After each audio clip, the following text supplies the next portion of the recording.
Hey everybody, Pete A. Turner from the Break It Down Show coming at you. I'm doing today's intro because I wanted to talk about Alex Doman, our guest. He uses sound to heal and train brains, and his family has been in this business for a long time. He's world-renowned in this field. Anytime you're going to talk about sound and improving the condition of people, we have to bring in our buddy, Dr. Duncan Williams, because he's a psychoacoustician. That's a word I can barely even say. Anyhow, these two guys are going to start talking about sound and remapping and retraining brains, which ends up being an agnostic solution for people's problems, whether you have someone in your life with autism or you have PTSD or some other kind of neural problem. They're using sound and music to create solutions. Incredible, incredible stuff. Hey, as always, if you want to support the show, this is the best way to do it. Tell friends. Share the show. That's the biggest thing you can do to help. Most importantly, though, I want you guys to join me on Save the Brave. SaveTheBrave.org, click on donate, and just pick a small amount that'll come out each month. It's super easy and super powerful in terms of how you can help Save the Brave, help people. Hey, listen, everybody, have a great weekend. Know that I care about you. Reach out, talk to me. I'm your friend. Now here's Alex Doman. Lions Rock Productions. This is Jay Moore. This is Greg Proops. This is Jordan Harbinger. This is Dexter from The Offspring. This is Nathan This is East. Sebastian Younger. This is Rick Marotta. This is Stuart Copeland. This is Mick Gillette. This is Andy Summers. Hey, this is Skunk Baxter. This is Gabby Reese. This is Rob Bell. Hey, this is John Leon Guerrero. Hey, and this is Pete A. Turner. This is Alex Doman from Advanced Brain Technologies and Vital Neuro, and this is the Break It Down Show. And now, the Break It Down Show with John Leon Guerrero and Pete A. Turner. Alex, I was reading about sound and how people respond to it and how do you get better by using things that are audio-based. And I saw Alex's name come up. And then I went on to advancedbraintechnologies.com, one of the things that he does, and I was just shocked at all of the work these guys have put into helping us understand how sound impacts our brain and creates these positive outcomes. And anytime I want to have these kind of conversations, I reach into my network and I grab someone who can help me understand it and keep up. So I grabbed Dr. Duncan Williams, who's in the UK, and he is a psychoacoustician, and he's been on the show before. So both of you fellas, thank you so much for joining me. I'm really looking forward to this conversation. Alex, you've been in this business for a while. Give us kind of a real quick, 2-minute primer on who you are and what you guys do.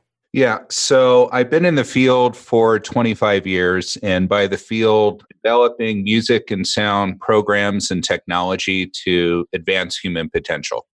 And I come to it as a family business. My family's been in the field of human development and developing technologies to advance brain performance for 3 generations, close to 75 years.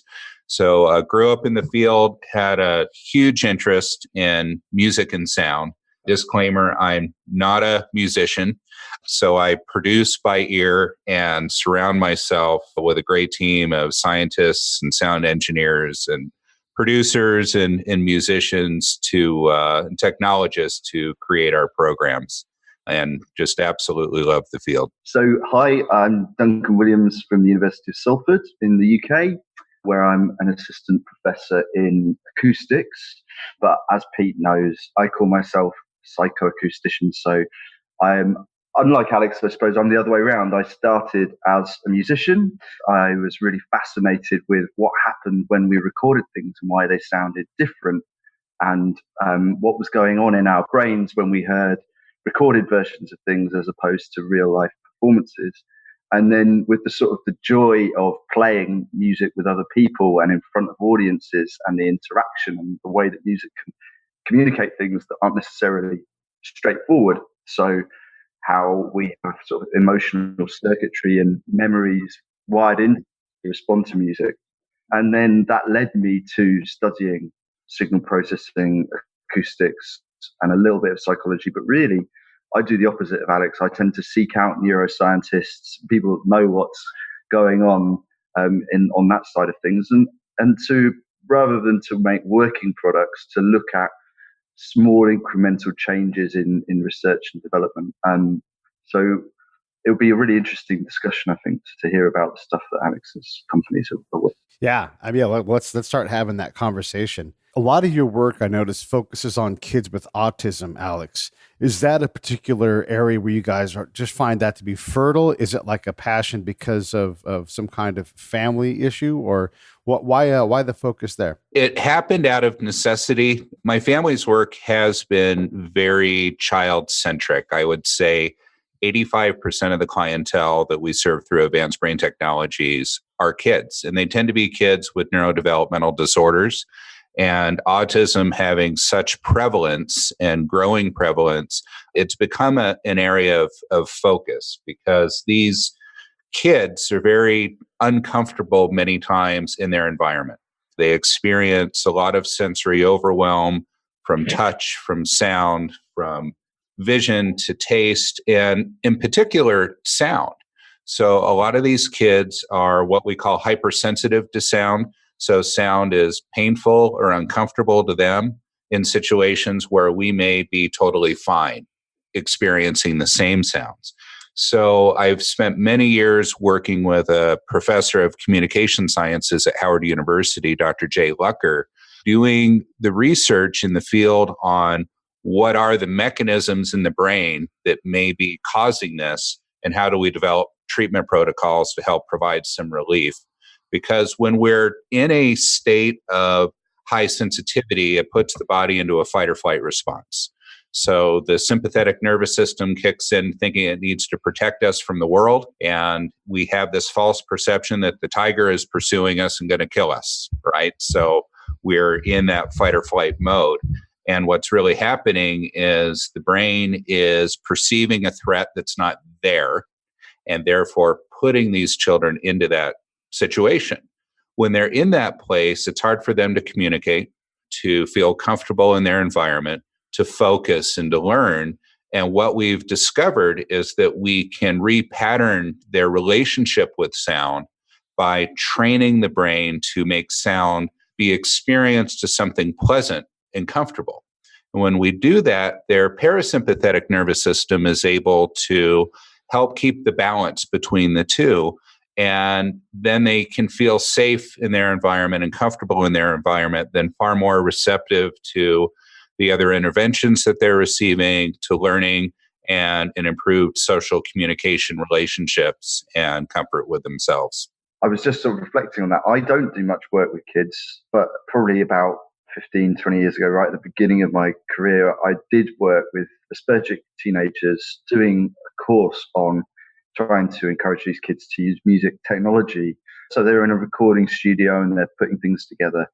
And I could see the impact it was having on them. And it was quite a successful course. These were kids that in regular school in the UK were kind of dropping out of high school effectively.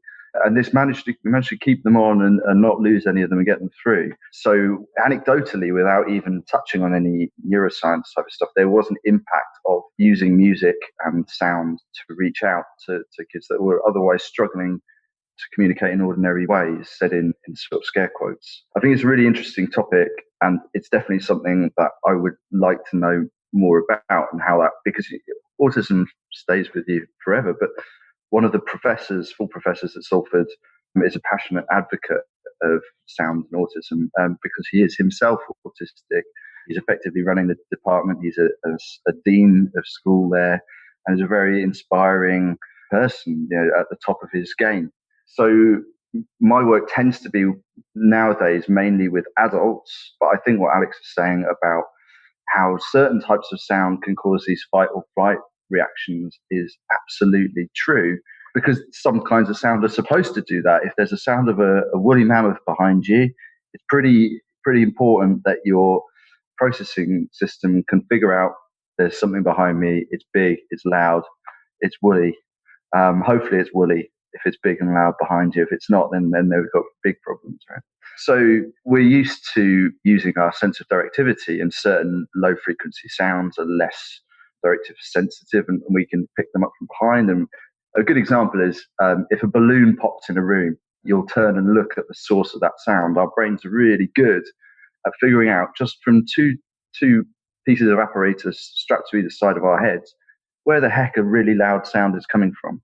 And that's good for us. And in people in Pete's former line of work, it's really good for you if you can do that kind of thing. And it's interesting you bring that up, Duncan, because what we do in the sound production is we work to train the brain to identify certain key characteristics in sound.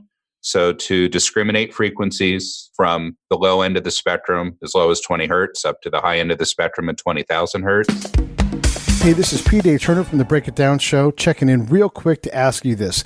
John, Scott, and I all support Save the Brave with our time, our location, our effort, and our money. Each month we give a small amount. Do the same with us. Go to savethebrave.org, click on the Donate tab, pick an amount that you want to come out each month, and they will handle all the rest. I stand behind these folks. Thank you so much. Let's get back to the show. What we do in the sound production is we work to train the brain to identify certain key characteristics in sound. So to discriminate frequencies from the low end of the spectrum, as low as 20 hertz, up to the high end of the spectrum at 20,000 hertz, and everything in between, to discriminate amplitude variations, sudden as well as subtle, in addition to temporal changes within sound, especially for language processing. And then, as you know, those are the foundations of spatial recognition of location. And then we do some very interesting training to train sound localization in space. So what we're really doing is laying a foundation for the brain to do what it's designed to do. But sometimes in development, it's not processing the information the way that it's designed to. So we are attempting to provide the brain with training and stimulation to work the neural networks responsible for this processing so that they begin to be trained and learn to function properly. And that's kind of the foundation of what we're doing in the programs. And specifically, the protocols that are used with the kids are called the listening program. That's designed to do that in a very systematic way. So the listening program is one of your guys' products. Obviously, autism is the thing we've been talking about thus far. But I was reading in your work that sometimes it's an unknown or uncharacterized or unnamed affliction that's similar to autism, but not autism. Is the listening program sort of agnostic when it comes to helping kids with developmental issues? Completely agnostic. And to us, the labels aren't that meaningful. The labels are a categorization of symptoms that tell us that this individual supposedly has these deficits or these capabilities. And we believe everyone has unlimited potential and that they shouldn't be limited by the stigma of the label that they've been given. So it's for all humans. We just happen to work with a lot of kids on the autism spectrum, but the range is very interesting. So from the most severe end, we've had protocols we've done to help people wake from coma, specific sound protocols to help them with their arousal in their system so we can begin to give them an opportunity to come out of coma, to severe brain injury, treatment recovery, and stroke in adults. PTSD with veterans in the VA here in the U.S., to actually adults with stress disorders and adults that are trying to optimize their performance. So, the systems are the same. The neural networks are the same, and the design is the same. And what we find is by providing this input to any individual, that we're helping to optimize their performance. Now, they may need neurorehabilitation. They may be trying to maintain their neural wellness or working toward neuroperformance. And we work across that continuum with the protocols.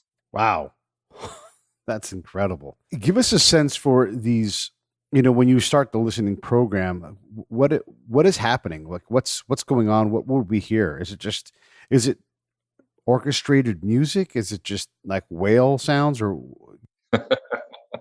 So we start from two musical genres, the classical genre and then the world music genre. So the majority of the catalog in the listening program, and that is made up of over 1,000 15-minute modules of specially designed music.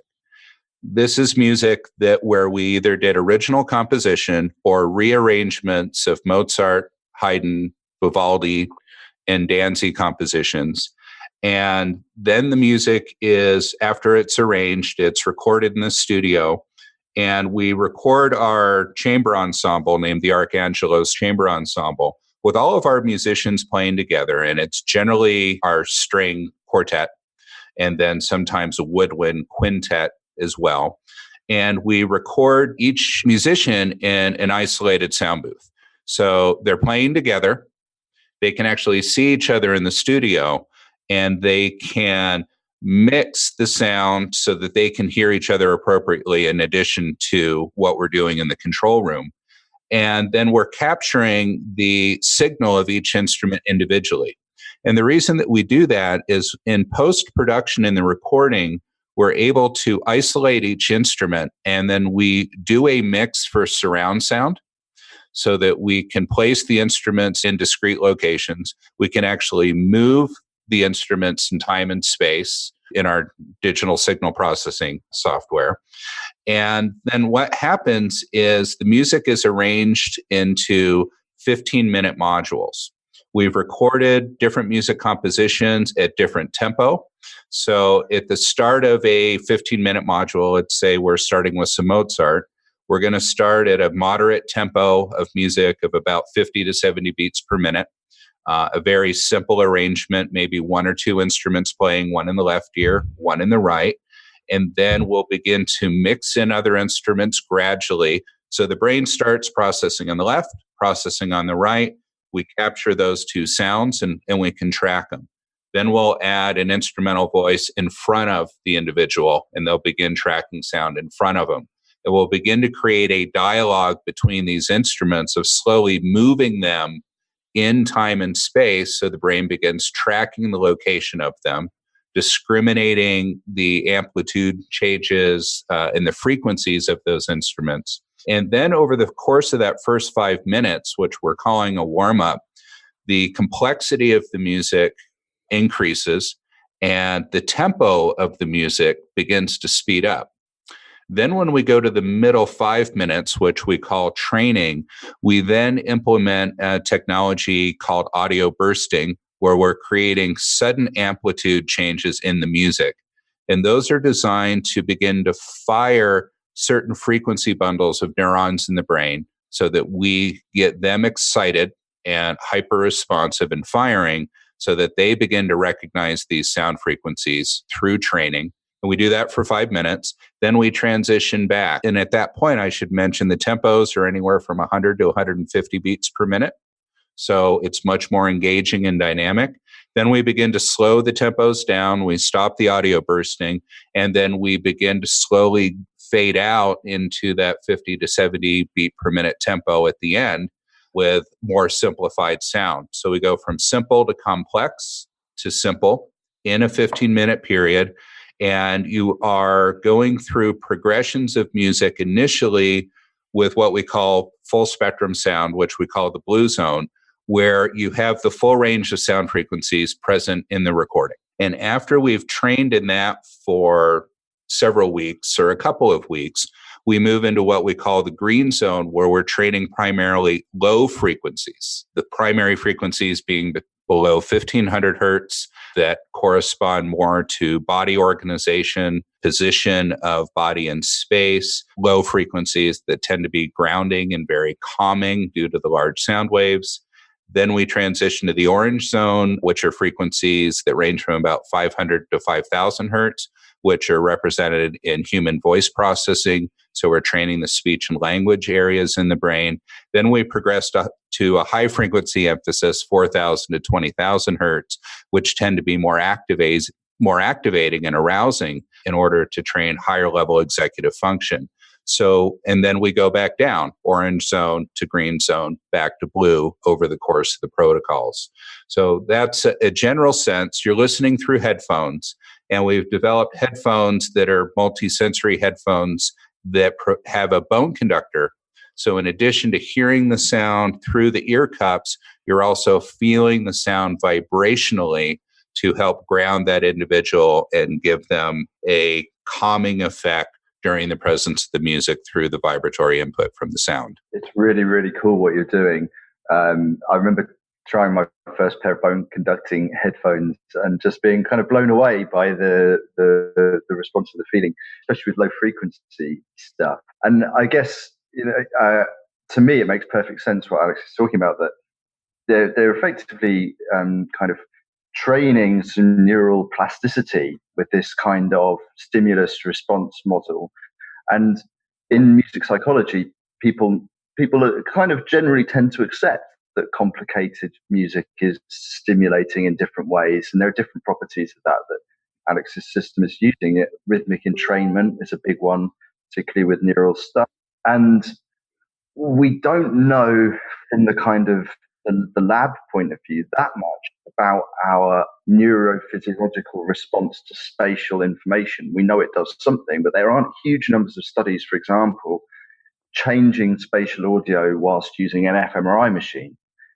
Because if you've ever been in an fMRI, they're extremely noisy and the quality of the sound sucks, and it's not a sort of suitable environment. But there's a gap in the market, I think, for people using devices like EEG, which I guess some of your listeners may have seen as this kind of brain cap thing with electrodes strapped around the scalp. And I think, work looking at EEG-based responses to spatial audio would be really interesting. The fact that you're basically using the power of sound and music to create improved neural pathways for people that really need it is just absolutely brilliant. I suppose more generally, one of the things that annoys me and other sound type of people is that sound is treated by the wider world as a kind of second-class sense. So if you ask people a horrible question, which sense would you rather lose? Your smell, your touch, your sight, your sound? People never ever want to lose their sight, and it's a horrible thing to lose any of these things, of course. But some people will perhaps, great musicians would rather be able to still hear and have that connection. But what you see in all mass media is sound being the sort of the poor cousin of vision. So in video games in the 90s, there was much less memory space allocated to the soundtrack on whatever the format was for the distribution of the game. There's much less money spent on the soundtrack. It's the same with feature films or TV. I spent a lot of time in the States, and you guys have far more TV channels than we have over in the UK, terrestrial TV channels, cable TV channels. And I'm always amazed at how bad some of the quality of the audio is when people are doing outside broadcast. And it's just a lower priority to people a lot of the time. And so if people realized perhaps that there are cases where you could improve your neural pathways, you could do these kinds of brain training exercises using the power of sound, that would really be a game changer for a lot of people, I think. And I just wanted to sort of, just one other thing about that is that oftentimes part of that is hardwired into our physiology. So sound tends to get processed in a couple of different places. As Alex, I'm sure will know this, but just for the sort of benefit of the listeners, we tend to find sound first processed lower down the cerebral cortex in this amygdala, genome-mediculate nucleus or something like that. I forget the exact term. But I kind of think of it as a sort of sorting office. And at this point, your cognition kicks in and says, okay, is it speech? Let's pass it up to the Broca's area, which is the bit that generally kind of flashes when people are processing speech. Is it important? Does it require some physiological change? Do we need some adrenaline? Is it a fight or flight? And then we get meaning associated to it when this signal's passed up to the upper cerebral cortex. Whereas your sight has one of the quickest routes from its perceptual organ, the eyes, straight through to the upper cerebral cortex. So it's processed in a different kind of way. Some neuroscientists call this the reptilian brain, this little bit of our brain that we share with snakes and monitor lizards and things like that. And it kind of makes sense evolutionarily as well. Yeah, I think one of the interesting things about sound, people don't think about it because they don't see it. Hey, this is Pete A. Turner from Lions Rock Productions. We create podcasts around here. And if you, your brand, or your company want to figure out how to do a podcast, just talk to me. I'll give you the advice on the right gear, the best plan, and show you how to take a podcast that makes sense for you, that's sustainable, that's scalable, and fun. Hit me up at pete@breakitdownshow.com. Let me help. I want to hear about it. I think one of the interesting things about sound, people don't think about it because they don't see it. And this also goes to the impact of noise on stress and anxiety. I think if we could see the level of noise pollution in our environment, that the call of alarm for the impact of that on human health is huge. And Duncan, since you're in the UK, you may be aware that a number of years ago, the World Health Organization did a study in Europe looking at the impact of traffic noise on health. And the outcome of that study was that noise pollution was the second biggest negative impact factor on health for European citizens. Wow. That it was having a massively deleterious effect. And I think we allow this because we don't think about it. And another interesting thing in terms of kind of the auditory and visual priority in our lives, ironically, our first learning and sensory experiences in utero are touch, sound, and movement. That's how the brain is getting primed before birth.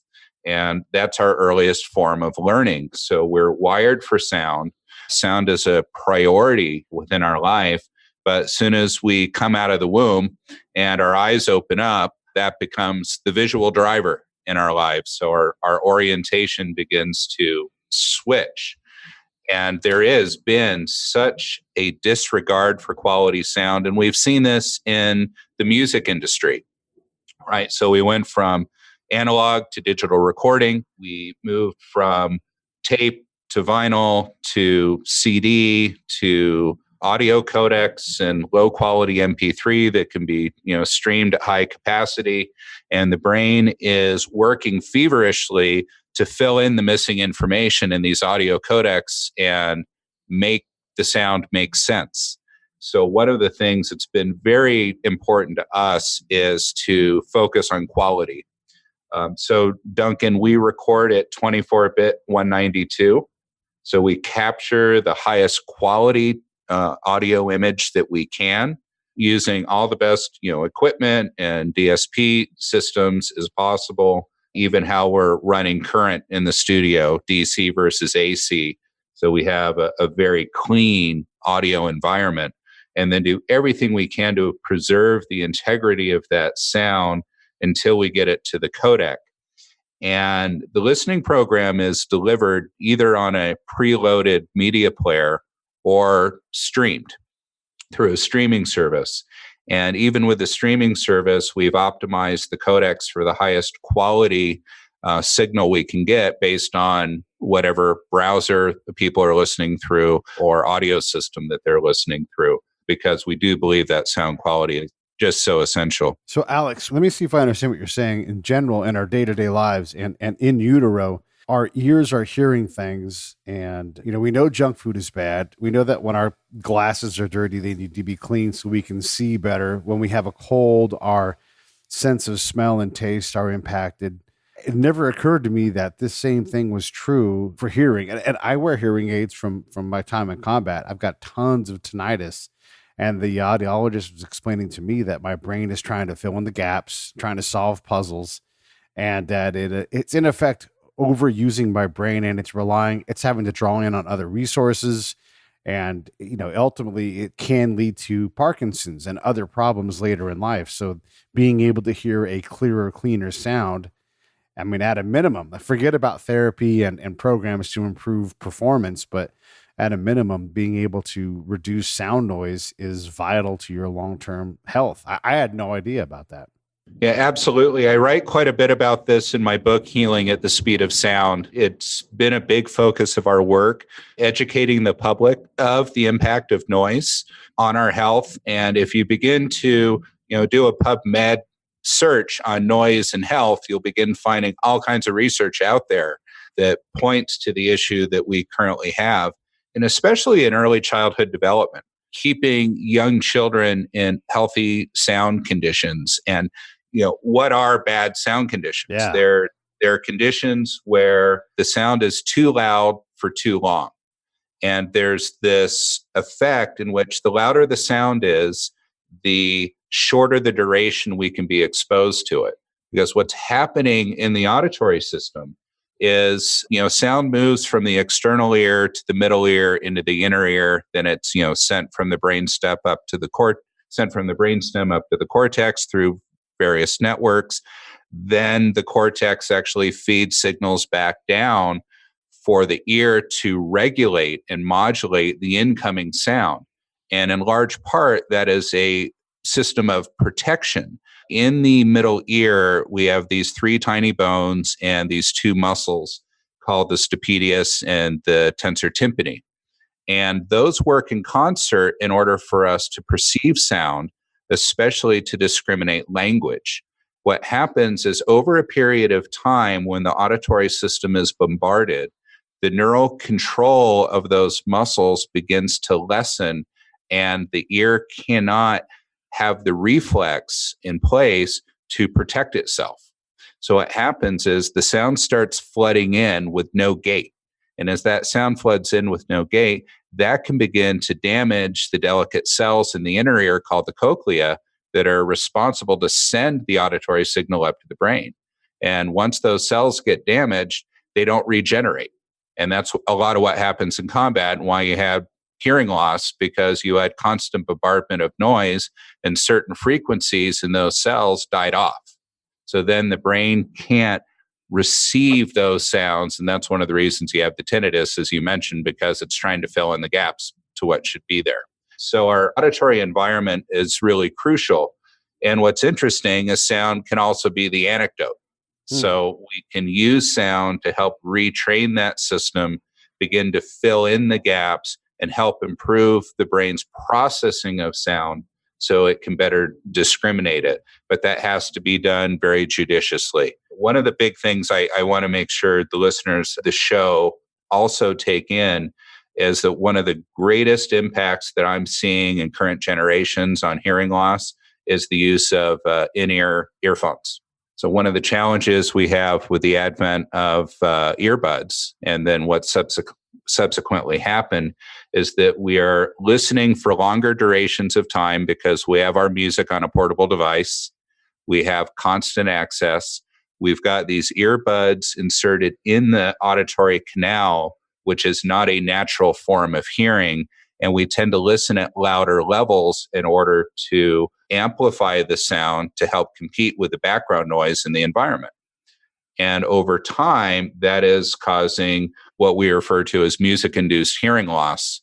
And more audiologists are seeing young patients as early as their 20s coming in with self-induced hearing loss due to extended periods of time at loud volumes. Wow. Music listening. That's crazy to think about that. Let's talk a little bit about the positive side of things, since we just have everybody yank their earbuds out of their ears as I sit here with the earbuds on. Let's talk about what can be done as adults, like, for our kids. When it used to be like in the 90s, they're like, if you play classical music for your kid, they've got a better chance of being a genius and all that stuff. But what can we do for our kids now? And more importantly, what can we do for ourselves? I mean, what adult parent isn't working at capacity and stressed out all the time? How can we leverage what you guys do to improve that condition? Yeah. So, we've created a whole range of products to fit in different areas of your life to do exactly that. So we've created recordings that are called Sound Health that are geared to be used episodically, meaning in the moment, to help facilitate whatever activity you're doing. So if you need relaxation or de-stressing, you need more focus and concentration, you need higher productivity or motivation, you play these recordings in the background in your environment in order to create a healthy sound bed to help filter the noise in the environment and optimize your performance. And essentially what they're doing is they're either raising your brain arousal or lowering your brain arousal, and in training you through the tempo of the music to the desired output that you're trying to create. We've created a line called Music for Babies that are designed to lay the foundation of auditory processing at a very early age. So music for sleep, for nap and calming, for playtime, and to activate mood. And then, of course, there's the listening program, which is the deeper training protocol that you do over time to, optimize your brain performance. And the result is we begin to discriminate sound better, we filter out noise better, and enjoy a higher quality of life. All of the protocols are very enjoyable. They're very accessible. And, what we end up with is families that begin to incorporate this as part of their lifestyle, as part of their home environment. And once they become exposed and educated, they also become advocates. There's a bit of a yin and a yang there, which is say, okay, sound is powerful and it can be powerfully good or powerfully bad, a bit like something out of Star Wars, the Force. But I mean, there are lots of things to sort of unpick there. And actually, I do remember the World Health Organization study that Alex mentioned. One of the other ones that I often cite in the UK, the government think that traffic noise costs the economy £8 billion a year, which is about $8 billion at the current exchange rate. But it's still quite a lot for a small country. And so why is that costing us money? Why is noise costing money? And it's because people get distracted, they can't sleep very well, they're less productive, and so on. There's certain kinds of background noise we're actually really good at tuning out. If you live in a small apartment in New York and you have your refrigerator there and it's buzzing away, your brain's actually really good at just attenuating that after a while, as long as it's constant. And to my sympathies about your tinnitus, Pete, because Alex's description of how your inner ear gets damaged is absolutely spot on. And also with gun sounds, the muscles don't have time to tighten up and protect you from the impact of the sound pressure level. Again, these earbuds, really, your listeners do need to think about them. The problem is with acoustics, if you double the distance from the sound source, you half the volume. So the implication of putting even a very small sound generator right inside your ear is huge. The knock-on impact is big. But what are we going to do about using this stuff for good? Well, there are loads of things you can do. You could wear earplugs the next time you go to a really loud concert. How do you harness music for good? Obviously, there's the work that Alex and his team are doing, but another example would be music's really good and useful if you use it with other people. So my dad is a retired medical doctor, and for about 2-3 years, he's had a bit of a tremor in his hand, which I think is Alzheimer's. So he started learning the cello. And he physically rehabilitated himself by playing the cello every day and joining an elderly person, an orchestra of the third age nearby. So he would go out, he'd have the impetus to turn up to rehearse, to play music with other people, and that would keep him doing a physical action. There are loads of uses for music. You just need to go into a gym and you'll see people trying to use the power of rhythmic entrainment. One of the things that's interesting about all of that is how different we all are, and in terms of what kind of music we like, because we are all different. And my idea of enjoyable music might not be everybody else's in the gym, but there are definitely things that I can play that will get me into the right kind of mental state to want to carry on. And I remember a study I did with some colleagues maybe 5 or 6 years ago, looking at neurophysiological responses to music that people described as sounding a number of different labels.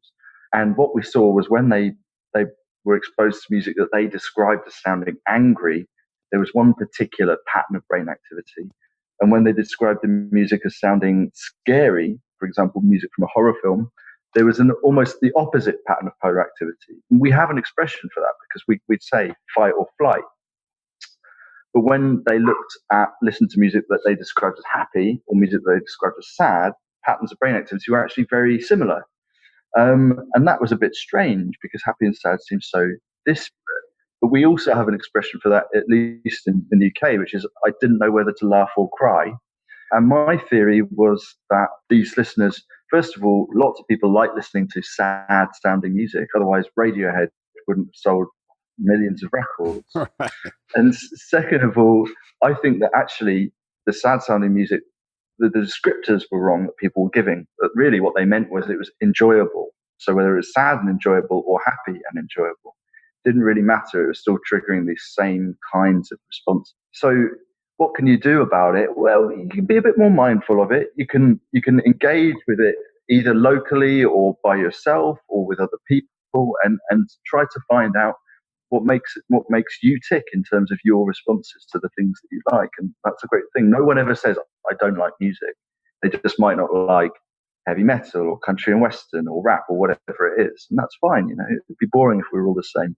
Yeah. So, Alex, let me ask you about that. Like some of the things that Duncan said, it seems that classical music is the thing that we all think of as being good for our brains and good for our kids. But how important is genre? I mean, I know Duncan likes a heavier form of music than maybe like John, who's another co-host on the show, who likes more of a funk groove, and I like more of a new wave thing, and country is out there. What are your thoughts on genre and the importance of it? And I know, like I saw from reading some of your stuff, you guys do pay attention to literate music and things that have written in the past. Talk about genre. I have all genres on my playlists.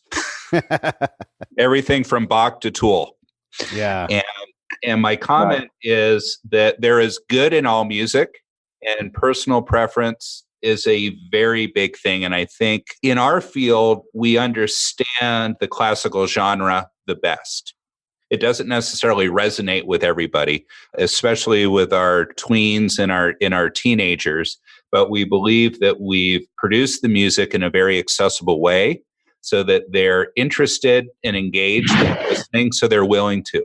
But we've also crossed into other domains. So we spent a number of years on a project called In Time, in which we focused on percussion-based world music. Used over 100 different instruments in the recordings, all percussion-based, and then some melodic instruments as well, piano being percussion, but also used melodically, harp, triango, guitars, and so on. So we've been able to access people at a more primal level through the beat of percussion, which has been very, very powerful. But we also do other kind of more contemporary instrumental music for our company, Vital Neuro, where we've developed an EEG wireless headphone that then is using specific music in a neurofeedback paradigm in order to reduce stress and improve focus and productivity.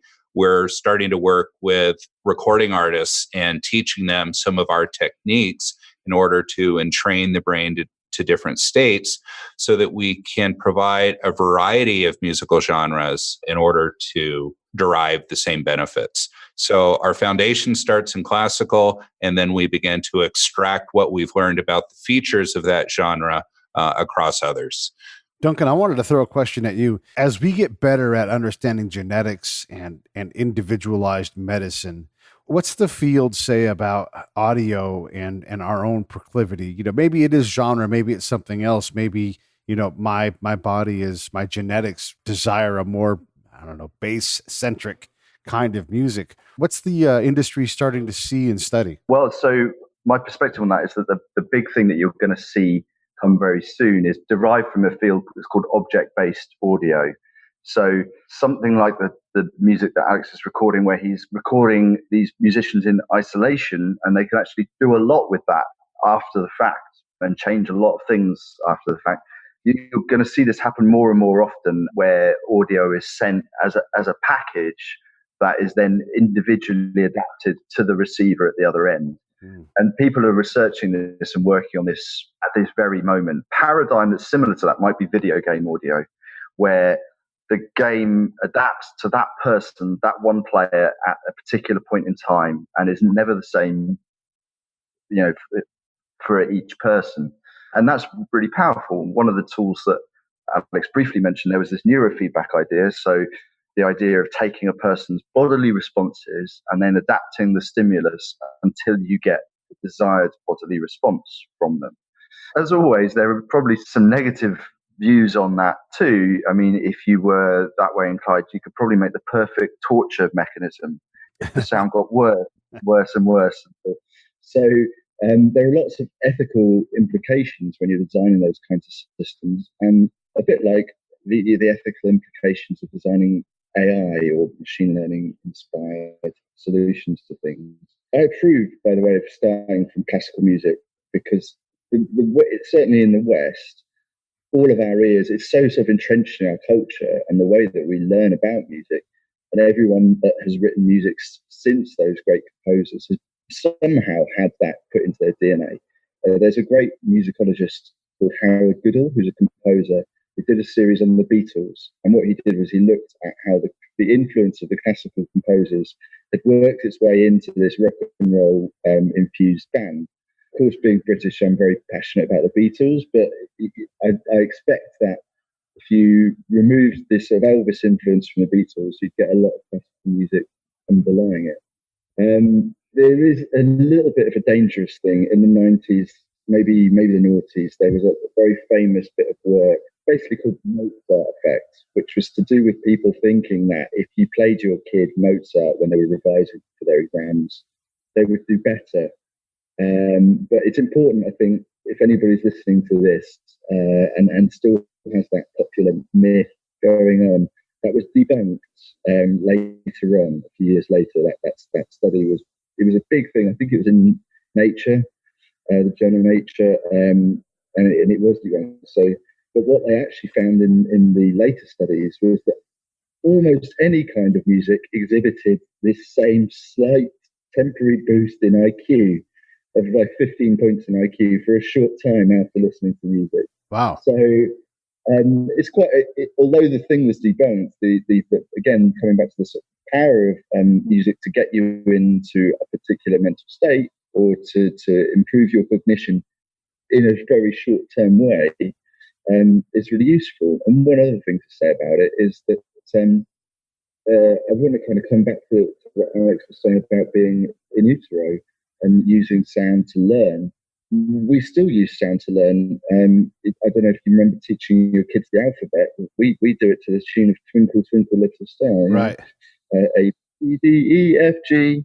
And so early on, sound and music give you great ways to hang memories onto. It's really easy to remember the lyrics to a song. It might be harder to remember the exact words to a play, or probably the most sort of three most powerful words in the English language. If somebody, you never see "I love you," but if you hear it, it's much more powerful.